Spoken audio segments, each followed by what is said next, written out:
किसान आंदोलन एक बार फिर से शुरू होने वाला है। जी हां, देश भर के तमाम राज्यों के किसान भारत और अमेरिका डील को लेकर के काफी ज्यादा नाराज हैं और सरकार के खिलाफ विरोध प्रदर्शन करने को तैयार हैं। हालांकि इस विरोध प्रदर्शन को फिलहाल के लिए टाल दिया गया है, लेकिन कितने समय तक इसको टाला जा सकता है, ये एक बड़ा सवाल होने वाला है। तो आज इस वीडियो में हम इन्हीं तमाम इंपॉर्टेंट बिंदुओं पर डिटेल से चर्चा करेंगे कि आखिर ये जो विरोध प्रदर्शन हो रहा है, इस विरोध प्रदर्शन के पीछे के कारण क्या है, भारत और अमेरिका जो डील करना चाहते हैं उसमें ऐसे क्या प्रोविजन मौजूद हैं जो किसानों को परेशान कर रहे हैं, और आखिर इसको लेकर के सरकार की तरफ से क्या पक्ष पेश किया गया, सरकार ने इसको लेकर के क्या कहा है, वो तमाम बिंदु हम यहां पर समझेंगे। मेरा नाम है अक्षय और आपका स्वागत है दृश्य आईएएस चैनल के इस नए वीडियो में। तो चलिए करते हैं वीडियो की शुरुआत। और सबसे पहले यहां पर अगर आप देखें, हम सबसे पहले यहां पर देखेंगे कि भारत और अमेरिका के बीच में जो बायलैटरल ट्रेड एग्रीमेंट की बात की जा रही है, इन ट्रेड एग्रीमेंट्स में क्या क्या चीजें कवर की गई हैं। अभी जो ट्रेड एग्रीमेंट है ये भारत और अमेरिका के बीच में हो रहा है, और न केवल कृषि को कवर करता है बल्कि भारत और अमेरिका के बीच के तमाम क्षेत्रों को कवर करता है। व्यापार के जो तमाम क्षेत्र हैं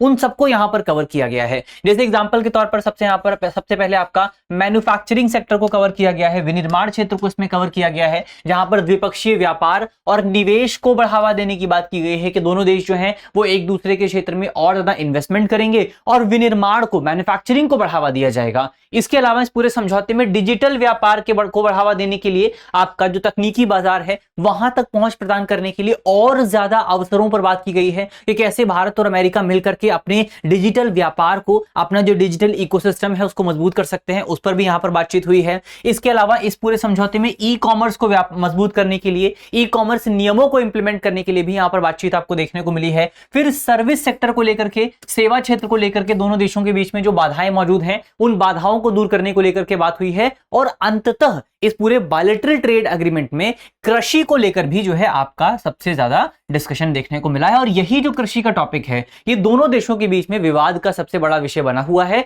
और न केवल दोनों देशों के बीच में बल्कि भारत के अपने जो किसान हैं वो भी इस पूरे कृषि के पिलर का काफी ज्यादा विरोध कर रहे हैं। तो अभी हमने समझा कि पूरा ओवरऑल टॉपिक आपके सामने क्या निकल करके आया है।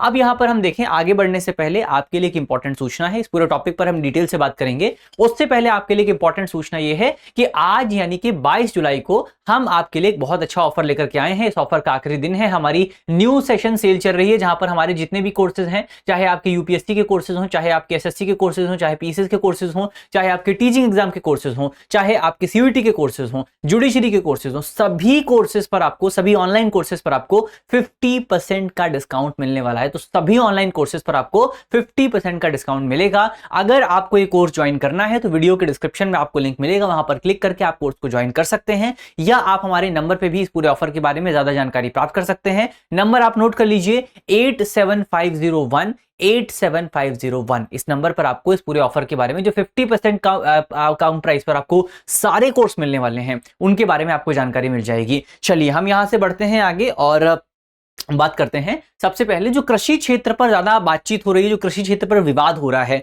उस विवाद के पीछे के संभावित कारण क्या है, उस विवाद के पीछे का रीजन क्या है। सबसे पहले यहां पर अगर आप देखें तो जो डिस्प्यूट आपको देखने को मिल रहा है, उस डिस्प्यूट के पीछे मुख्य तौर पर अमेरिका की एक डिमांड है। क्या डिमांड रखी है अमेरिका ने? अमेरिका ने डिमांड ये रखी है कि बेसिकली भारत को अपने, अमेरिका के कृषि उत्पादों के लिए भारत के विशाल बाजार को और ज्यादा खोलना पड़ेगा और भारत को ज्यादा मार्केट एक्सेस प्रदान करनी पड़ेगी। बहुत सिंपल शब्दों में अगर आप कहें तो अमेरिका ये चाहता है कि अमेरिका की जो कंपनियां हैं, अमेरिका के जो आपके बड़े बड़े किसान हैं, वो बड़े किसान, वो बड़ी कंपनियां भारत में आकर के अपने सामान को बेच सकें। ये अनुमति जो है वो अमेरिका चाहता है। यानी कि अमेरिका ये चाहता है कि भारत जो है अमेरिकी उत्पादों पर, खासतौर पर अमेरिका के कृषि उत्पादों पर जो बहुत ज्यादा टैरिफ लगाता है, उस टैरिफ को कम कर दे। ये डिमांड जो है अमेरिका की तरफ से की जा रही है। इसको लेकर के भारत ने क्या जवाब दिया है? भारत ने साफ तौर पर कहा है कि कृषि जो है वो भारत के लिए एक रेड लाइन है। रेड लाइन का क्या मतलब है? रेड लाइन यानी कि वो लाइन होती है जिस लाइन को भारत क्रॉस नहीं करेगा। भारत कभी भी उस लाइन को क्रॉस नहीं करेगा। यानी कि एग्रीकल्चर का जो टॉपिक है वो भारत के लिए बहुत इंपॉर्टेंट है और भारत इस टॉपिक से पीछे हटने को तैयार नहीं है। भारत कभी भी अपने बाजार की अनुचित एक्सेस जो है, अपने बाजार की इंप्रैक्टिकल एक्सेस जो है, वो कभी भी अमेरिकी कंपनियों को, अमेरिका के किसानों को प्रदान नहीं करेगा। कृषि जो है वो एक संवेदनशील मुद्दा है और संवेदनशील मुद्दे को लेकर के भारत का जो अपना रुख है, भारत उस रुख पर कभी भी कमजोर नहीं होगा। भारत का यह कहना है कि चीन जैसे प्रतिस्पर्धियों की तुलना में अनुकूल टैरिफ व्यवहार की मांग जो है भारत की तरफ से की जा रही है। समझौते के बाद भारत की तरफ से कहा गया कि समझौते के बाद नए अमेरिकी टैरिफ न लगाए जाएं, इसका आश्वासन अमेरिका द्वारा दिया जाना चाहिए। यानी कि भारत, ऐसा नहीं कि भारत समझौता करने के लिए तैयार नहीं है, भारत समझौता करने के लिए तैयार है। भारत ने कहा है कि कुछ क्षेत्र ऐसे हैं जो क्षेत्र हमारे लिए रेड लाइन है, जो क्षेत्र हमारे लिए बहुत ज्यादा वल्नरेबल है, संवेदनशील है, उन क्षेत्रों पर हम बात नहीं कर सकते हैं, उन क्षेत्रों को हम अमेरिका के लिए नहीं खोल सकते हैं, बाकी सारे क्षेत्रों पर हम बात करने के लिए तैयार हैं। तो ये बात यहां पर जो है भारत और अमेरिका के बीच में आपको देखने को मिलेगी। तो अमेरिका ने अपनी डिमांड बता दी है और भारत ने अपना पक्ष बता दिया है कि भारत जो है तो अमेरिका की पूरी डिमांड मानने के लिए तैयार नहीं है। कुछ क्षेत्रों पर हम बात कर सकते हैं, कुछ क्षेत्रों पर हम बात नहीं कर सकते हैं, कुछ क्षेत्रों पर को हम जो है टच भी नहीं करने वाले हैं। ये बात भारत सरकार की तरफ से साफ तौर पर अमेरिका को बता दी गई है। तो ये एक इंपॉर्टेंट अपने पॉइंट देखा कि ये जो पूरी वार्ता है, इस वार्ता में अंतिम बाधा कहां पर उत्पन्न होती है। अब ये जो अंतिम बाधा है, इसको और थोड़ा सा डिटेल से समझने के लिए कि भारत जो है अमेरिकी किसानों को, अमेरिकी कंपनियों को भारतीय बाजार का एक्सेस क्यों नहीं देना चाहता है, इसके पीछे के क्या कारण है, आखिर जो किसान है वो क्यों विरोध कर रहे हैं, उसको समझने के लिए हमको भारत और अमेरिका की जो कृषि पद्धति है उसको थोड़ा सा समझना पड़ेगा कि दोनों में क्या डिफरेंस आपको देखने को मिलता है। सबसे पहले अगर आप जोत के आकार की बात करें, अगर आप फार्म के साइज की बात करें, अमेरिका में अगर आप बात करें, अमेरिका में जो फार्म साइज होता है वो बहुत बड़ा होता है। कई बार जो फार्म साइज है वो सैकड़ों और हजारों एकड़ में फैले होते हैं। यानी कि अमेरिका के जो खेत हैं, एक व्यक्ति का जो खेत है वो कई बार सैकड़ों और हजारों एकड़ में फैला होता है। जबकि अगर आप भारत की बात करें तो भारत में आपको ज्यादातर सीमांत और छोटे किसान देखने को मिलते हैं। मार्जिनल और स्मॉल फार्मर्स जो हैं वो भारत में आपको देखने को मिलते हैं, जिनके पास कुछ एकड़ का की भूमि जो है, कुछ एकड़ का की जो जमीन है वही मौजूद होती है। तो आप सोच करके देखिए कि एक तरफ अमेरिका के वो लोग हैं जिनके पास सैकड़ों हजारों एकड़ जमीन मौजूद है, हजारों एकड़ जगह पर वो खेती करते हैं, और दूसरी तरफ वो लोग मौजूद है जिनके पास 1 एकड़ 2 एकड़ या इससे भी कम क्षेत्र मौजूद है। तो अब ये दोनों लोग आपस में एक दूसरे का मुकाबला कैसे कर पाएंगे। दूसरा डिफरेंस अगर आप देखें तो वो तकनीक और उत्पादन को लेकर के है। अगर आप अमेरिका की बात करें कि क्योंकि अमेरिका में आपका खेतों का जो आकार है, फार्म साइज है वो बहुत बड़ा होता है, तो फार्म साइज बड़े होने की वजह से जो आपका अमेरिका के किसान हैं वो मैकेनाइजेशन की तरफ जो है बहुत ज्यादा बढ़ चुके हैं। यानी कि अमेरिका के खेतों में आपको बहुत ज्यादा मशीनीकरण देखने को मिलेगा। वहां मशीनों का बहुत बेहतर ढंग से इस्तेमाल होता है, वहां टेक्नोलॉजी का बहुत बेहतर ढंग से इस्तेमाल होता है। और इसी वजह से जब आप मशीनों का इस्तेमाल करेंगे, जब आप टेक्नोलॉजी का इस्तेमाल करेंगे, तो आप अपनी प्रोडक्टिविटी को और मजबूत कर सकते हैं। तो अमेरिका और भारत की जब आप प्रोडक्टिविटी की बात करते हैं तो अमेरिका की जो प्रोडक्टिविटी है, जो उत्पादकता है, वो बहुत ज्यादा है। जबकि भारत में अगर आप देखें, भारत में जो आपकी जोत है, जो खेत है, वो बहुत छोटे छोटे होते हैं, और इन छोटे छोटे खेतों में अगर आप मशीनों का इस्तेमाल करेंगे तो वो बहुत ज्यादा लाभदायक साबित नहीं होता है। तो भारत में अधिकांश जो कृषि है वो मैनुअल तरीके से की जाती है, वो हाथों से की जाती है, इंसान लोग जो हैं वो खेतों में जाकर के काम करते हैं। लेकिन अमेरिका में ऐसा नहीं होता है, अमेरिका में मशीनें काम करती हैं। तो यहां पर भी भारत की प्रोडक्टिविटी जो है वो बहुत ज्यादा कम हो जाती है। और फिर अगर आप गवर्नमेंट समर्थन की बात करें, अगर आप सरकारी समर्थन की बात करें, तो ऐसा आपको लगता होगा कि भारत सरकार भारतीय किसानों को बहुत ज्यादा समर्थन देती है एग्रीकल्चर के मामले में, लेकिन ऐसा नहीं है। अमेरिका की सरकार अगर आप देखें तो अमेरिका की जो गवर्नमेंट है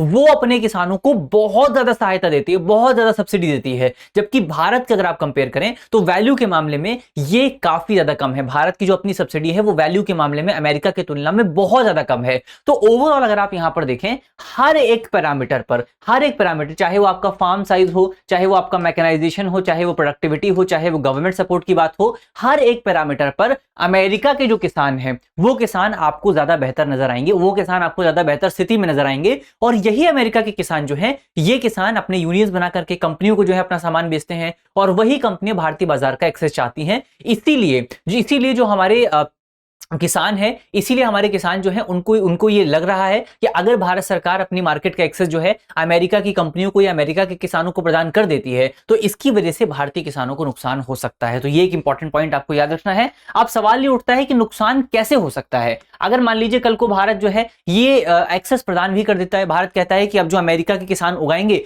वो जो है भारत में सस्ते दाम पर बेचा जा सकेगा, तो इसका नुकसान भारत को कैसे होगा, भारतीय किसानों को कैसे होगा, उसको एक बार हम समझ लेते हैं कि नुकसान होगा कैसे। तो मान लीजिए कल को भारत सरकार की तरफ से आयात शुल्क में कटौती की जाती है और बहुत ज्यादा मार्केट एक्सेस जो है वो अमेरिका की कंपनियों को प्रदान कर दिया जाता है। तो इससे असर क्या पड़ेगा भारत पर? भारतीय बाजार में सस्ते अमेरिकी उत्पाद जो हैं उनकी भरमार हो जाएगी भारतीय, क्योंकि आपका अमेरिका में जो प्रोडक्शन हो रहा है वो बहुत बड़ी मात्रा में हो रहा है, मशीनों के जरिए हो रहा है, प्रोडक्टिविटी बहुत ज्यादा है, गवर्नमेंट सपोर्ट बहुत ज्यादा है। तो अमेरिका में जो प्रोड्यूस उत्पन्न होता है, मान लीजिए 1 किलो गेहूं जो अमेरिका में उत्पन्न हुआ है और 1 किलो गेहूं जो भारत में उत्पन्न हुआ है, अमेरिका के गेहूं की प्राइस जो है वो कंपैरेटिवली बहुत कम होगा, क्योंकि सरकार का समर्थन बहुत ज्यादा है, उनकी प्रोडक्टिविटी बहुत ज्यादा है, उनका वहां मशीनों का इस्तेमाल होता है, फार्म साइज बहुत ज्यादा है, तो उनका जो प्राइस है वो भी कम होता है। जबकि भारत में अगर आप 1 किलो गेहूं की बात करें तो वो कंपैरेटिवली ज्यादा होता है। तो ऐसे में अगर भारत सरकार अमेरिका की कंपनियों को अनुमति प्रदान कर देती है तो इससे अमेरिका के जो सस्ते उत्पाद हैं वो उत्पाद भारत में बहुत सस्ती दाम पर बेचे जा सकेंगे। इससे क्या होगा, इससे हमारे जो घरेलू किसान हैं, जो डोमेस्टिक आपके फार्मर्स हैं, उनके लिए जो प्राइस लेवल है वो क्रैश कर जाएगा। आपको पता है इकोनॉमिक्स का बहुत सिंपल सा नियम है कि जब किसी चीज की सप्लाई बढ़ती है, जब किसी चीज की सप्लाई बढ़ती है तो उस चीज के प्राइस कम हो जाते हैं, उस चीज की कीमत जो है वो कम हो जाती है। तो जैसे यहां पर आपका गेहूं की सप्लाई बढ़ेगी या धान की सप्लाई बढ़ेगी तो इसकी वजह से भारतीय बाजार में गेहूं के जो प्राइस हैं, धान के जो प्राइस हैं वो बहुत ज्यादा कम हो जाएंगे, और बहुत ज्यादा अगर प्राइस कम हो जाएंगे तो किसानों को फायदा नहीं मिल पाएगा, किसानों को जो है बहुत ज्यादा उनकी जो लागत है उनकी लागत भी पूरी नहीं हो पाएगी, किसानों, खेतीहर मजदूरों और डेयरी उत्पादकों की आय में कमी यहां पर आपको देखने को मिलेगी, उनकी इनकम कम हो जाएगी। जबकि सरकार का टारगेट क्या है, सरकार का टारगेट ये था कि हमको किसानों की आय को दोगुना बढ़ाना है, लेकिन इस कदम की वजह से किसानों की आय लगभग आधी हो जाएगी, आधी से भी कम रह जाएगी। तो इससे छोटे व्यापारियों और व्यापक ग्रामीण रोजगार पर आपको विनाशकारी प्रभाव, बिल्कुल आप कह सकते हैं कि डिवास्टेटिंग इंपैक्ट जो है वो आपको इसका देखने को मिलेगा। तो ये हमने समझा कि आखिर ये भारत के जो किसान हैं उनके बीच में इतना डर का माहौल क्यों मौजूद है, वो हमने यहां पर देख लिया है। अब अगर आप देखें तो ये चिंता केवल किसानों को लेकर के नहीं है, ये चिंता आपको दूसरे क्षेत्रों में भी देखने को मिलेगी। ये चिंता आपको डेयरी और लाइवस्टॉक क्षेत्र में भी देखने को मिलेगी, बौद्धिक संपदा को लेकर भी चिंताएं मौजूद हैं, ई कॉमर्स और डिजिटल व्यापार को लेकर भी चिंताएं हैं, सरकारी खरीद, गवर्नमेंट प्रोक्योरमेंट को लेकर भी चिंताएं हैं, निवेश और उद्योग को लेकर भी चिंताएं हैं, और सेवा क्षेत्र को लेकर भी, यानी कि जितने भी क्षेत्रों में आपका हम जो है व्यापार चर्चा कर रहे हैं उन सभी क्षेत्रों में आपको कहीं ना कहीं कुछ प्रॉब्लम जरूर देखने को मिलेंगी। लेकिन सबसे ज्यादा जो आपका प्रॉब्लम है वो आपको एग्रीकल्चर क्षेत्र में देखने को मिलेगा, एग्रीकल्चर क्षेत्र में देखने को मिलेगा। और ये हमने देखा कि क्या क्या प्रॉब्लम्स आपको देखने को मिलेंगी। अब हम बात कर लेते हैं एक बार कि इस पूरे टॉपिक को लेकर के सरकार का रुख क्या रहा है, सरकार ने इस पूरे विषय को लेकर के क्या कहा है। सरकार ने साफ तौर पर यहां कहा है कि आपका जो एक कृषि है वो भारत के लिए रेड लाइन है, जिस रेड लाइन पर हमने पहले बात की थी कि कृषि जो है वो भारत के लिए एक रेड लाइन है और भारत इस रेड लाइन को कभी भी क्रॉस नहीं करेगा। भारत अपने हितों के साथ, अपने इंटरेस्ट के साथ कभी भी समझौता नहीं करेगा। यह बात भारत सरकार की तरफ से दो टूक तरीके से कही गई है कि भारत जो है, भारत सबसे पहले अपने किसानों के बारे में सोचेगा। भारतीय प्रधानमंत्री ने भी कई बार इस बात पर चर्चा की है कि भारत के लिए भारतीय किसान बहुत इंपॉर्टेंट है, अमेरिका इतना इंपॉर्टेंट नहीं है। हम जो है जो भी फैसला लेंगे वो भारतीय किसानों, भारतीय अर्थव्यवस्था और भारत के आम नागरिकों को ध्यान में रख करके लिया जाएगा। एक इंपॉर्टेंट पॉइंट आपको याद रखना है, हमारे वाणिज्य मंत्री पीयूष गोयल जी जो हैं, इन्होंने भी साफ तौर पर कहा है कि ये जो समझौता होगा, ये समझौता संतुलित, वाणिज्यिक रूप से सार्थक और किसानों के लिए फायदेमंद होने वाला है। तो जो भी बातचीत यहां पर की जाएगी वो किसानों को ध्यान में रख करके की जाएगी। इसके अलावा हमारे जो व्यापार सचिव हैं राजेश अग्रवाल, इनकी तरफ से भी कहा गया है कि जो आपका व्यापार का ढांचा है, जो आपका अग्रीमेंट का ढांचा है, जो फ्रेमवर्क है वो तैयार कर लिया गया है, लेकिन अभी तक हमने अग्रीमेंट के ढांचे पर, अग्रीमेंट पे साइन नहीं किया है। क्यों नहीं किया है? क्योंकि हम ये पहले एनालाइज करना चाहते हैं कि इस पूरे अग्रीमेंट का भारतीय किसानों पर, भारतीय अर्थव्यवस्था पर और भारतीय लोगों के आम जनजीवन पर क्या असर पड़ेगा। उसके बाद ही जो है हम इस पूरे अग्रीमेंट पे साइन करेंगे। तो ये भी एक इंपॉर्टेंट पक्ष जो है वो सरकार की तरफ से कहा गया है। संवेदनशील कृषि उत्पादों की सुरक्षा के लिए